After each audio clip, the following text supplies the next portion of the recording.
Hello दोस्तों। कहते हैं परिवार के साथ धैर्य प्यार कहलाता है, औरों के साथ धैर्य सम्मान कहलाता है, स्वयं के साथ धैर्य आत्मविश्वास कहलाता है और भगवान के साथ धैर्य आस्था कहलाता है। एक ऐसी छोटी सी कहानी। मैं पैदल घर जा रही थी। रास्ते में एक बिजली के खंभे पर एक कागज लगा हुआ था। पास जाकर देखा तो लिखा हुआ था, कृपया पढ़ें।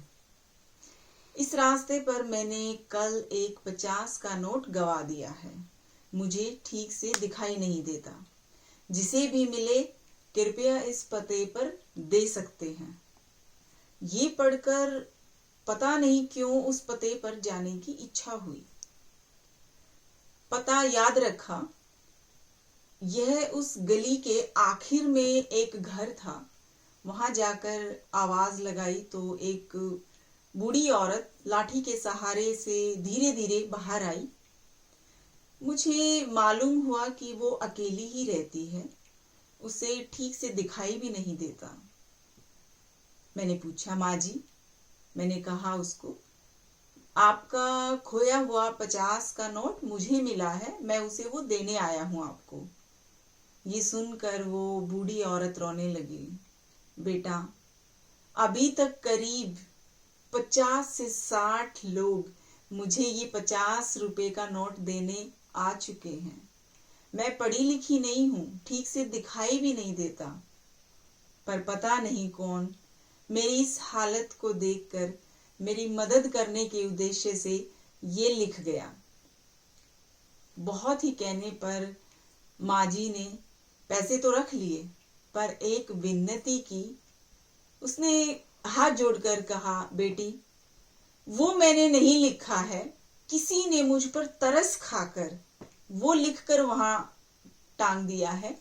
जाते जाते उसे फाड़ कर प्लीज फेंक देना। उसने बड़ी रिक्वेस्ट की फॉर्म में कहा।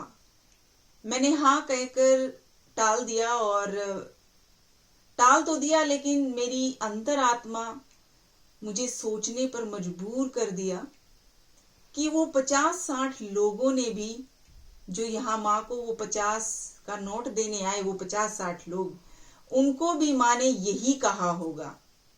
किसी ने भी वो फाड़ा नहीं। जिंदगी में हम कितने सही हैं और कितने गलत, ये सिर्फ दो ही शख्स जानते हैं। एक परमात्मा और दूसरी अपनी अंतरात्मा। मेरा हृदय उस व्यक्ति के प्रति बहुत ही सम्मान और आदर से भर आया जिसने उस वृद्धा की सेवा का ये उपाय ढूंढा।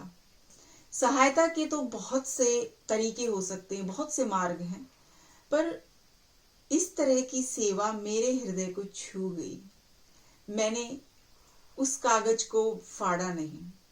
मदद के तरीके कई हैं, सिर्फ आपकी इच्छा होनी चाहिए किसी की मदद करने की, और तरीके 1000 मिल जाते हैं किसी को मदद करने के। कहते हैं कुछ नेकियां और कुछ अच्छाइयां अपने जीवन में ऐसे भी करनी चाहिए जिनका ईश्वर के सिवाय और कोई गवाह ना हो। तो दोस्तों, मुस्कुराना, शुक्राना और किसी का दिल न दुखाना। बहुत जल्द फिर से मुलाकात होगी एक नई कहानी के साथ। तब तक के लिए अपना ख्याल रखिएगा।